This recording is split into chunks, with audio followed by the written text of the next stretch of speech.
नाशिकच्या सिडको परिसरात वाढत्या टवाळखोरी, सार्वजनिक ठिकाणी मद्यप्राशन तसेच नागरिकांना होणाऱ्या त्रास लक्षात घेता अंबड पोलिसांनी विशेष गस्त मोहीम राबवत धडक कारवाई केली। त्रिमूर्ती चौक, उत्तमनगर, उपेंद्रनगर आणि पाथर्डी फाटा परिसरात अचानक छापेमारी करून कारवाई करत पोलिसांनी टवाळखोरांवर वचक बसवला।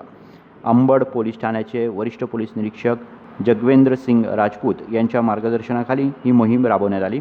चौक, गल्लीबोळे तसेच सार्वजनिक ठिकाणी संशयास्पद हालचाली करणाऱ्या युवकांची तपासणी करण्यात आली। यावेळी पोलिसांनी 20 टवाळखोरांना ताब्यात घेत त्यांच्यावर प्रतिबंधात्मक कारवाई केली। सायंकाळच्या वेळी रस्त्यावर थांबून नागरिकांना त्रास देणे, वाहतुकीस अडथळा निर्माण करणे तसेच महिलांची छेड काढण्याच्या तक्रारी वाढत असल्याने पोलिसांनी ही विशेष मोहीम हाती घेतली आहे। अचानक झालेल्या या कारवाईमुळे परिसरातील टवाळखोरांमध्ये खळबळ उडाली आहे।